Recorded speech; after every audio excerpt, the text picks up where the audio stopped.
देवरी तालुक्यात लग्न समारंभात आलेल्या 12 वर्षीय मुलीचं अपहरण करून हत्या केल्याप्रकरणी पोलिसांनी कुठलाही सबळ पुरावा नसताना मोठ्या शिताफीने या घटनेचा तपास करून 4 विधी संघर्ष मुलांना ताब्यात घेतले। हे 4ही विधी संघर्ष मुले देवरी तालुक्याच्या चिलाटी गावातील रहिवासी आहेत। 19 एप्रिलला पीडित मुलगी आपल्या बहिणीसोबत देवरी तालुक्यातील चिचगड पोलीस स्टेशन अंतर्गत येणाऱ्या गोटाणपार गावात लग्न समारंभात आली असून पीडित मुलीच्या मित्रांनीच तिला आपल्या दुचाकीवर बसवून वडेकसा जंगलात नेऊन तिथे असलेल्या इतर 3 आणि सोबत घेऊन जाणाऱ्या मुलाने मिळून पीडितेवर जंगलात सामूहिक अत्याचार करून दगडाने डोक्यावर वार करीत हत्या केली व तेथून पळ काढला। 20 एप्रिलला सकाळी पीडितेचा शोध घेतला असता गावकऱ्यांना पीडित मुलीचा मृतदेह जंगलात दिसतात पोलिसांना याची माहिती देण्यात आली।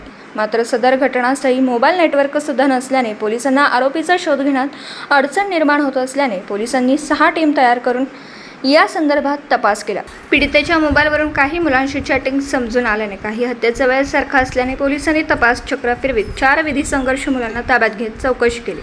2 मुलांनी गुन्हा कबूल केला असल्याची माहिती पोलिसांनी दिली आहे। तर गावकऱ्यांनी अशा घटना घडल्यास पोलिसांना तपास करण्यासाठी सहकार्य करावं असं आवाहन अपर पोलीस अधीक्षक नित्यानंद यांनी केलं।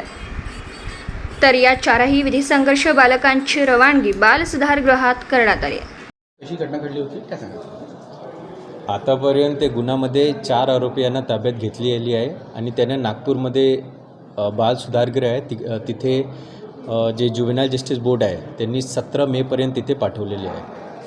सर काय उद्देश होता त्या मागच्या हत्या करण्याचा त्या आरोपींचा? आतापर्यंत माहितीनुसार जे उद्देश आहे ते सेक्शुअल ॲक्टिव्हिटीचे उद्देश होते आणि त्याच्या दरम्यान काहीतरी भांडण झाले त्याच्यामध्ये आणि ते जे जुवेनाइल आहे त्यांनी ते कृत्य केले। सर मृत मुलगी कुठल्या वर्गात शिकत होती आणि आरोपी कुठल्या वर्गात शिकत होते यांचं काय कनेक्शन होतं नेमकं? कुठून ओळख पटली आहे? जे मुलगी होते ते आता स्टँडर्ड 6 मध्ये होते आणि जे मुलगा होते ते 4ही लोक 12th पासआउट होते आणि आता ते सध्या ते डिफरंट शॉप्समध्ये ते जॉब करत होते। सर अतिशय नक्षलग्रस्त भागात ही सगळी घटना घडली ज्या ठिकाणी चॅलेंजिंग सगळे आपले सांगितलं त्या पद्धतीनं कशा पद्धतीने तपास करताना काय काय अडचणी नेमक्या आल्या होत्या आपल्याला? अडचणी अशा आल्या होत्या की तिकडे काहीतरी CCTV फुटेज नव्हते किंवा मोबाईलचे नेटवर्क नव्हते आणि इंटरनेटची सुविधा पण नव्हते आणि जे विलेजर्स होते तिकडे ते जास्त कोऑपरेट केलेले नाही। तर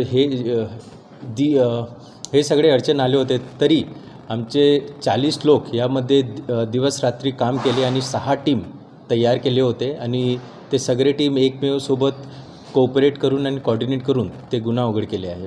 हे 4 लोक ताब्यात घेतले त्यांच्यावर कोणत्या कलमांवर गुन्हा दाखल करण्यात आला आहे?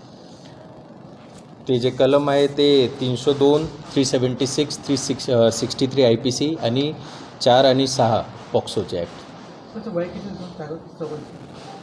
जे 4 लोक होते त्याची वय आहे 17 साल 2 महिने, 17 साल 4 महिने, 17 साल 6 महिने आणि 17 साल 10 महिने। दिवसभरातील घडामोडींचा आढावा घेण्यासाठी पाहत रहा N24 मराठी न्यूज चॅनल।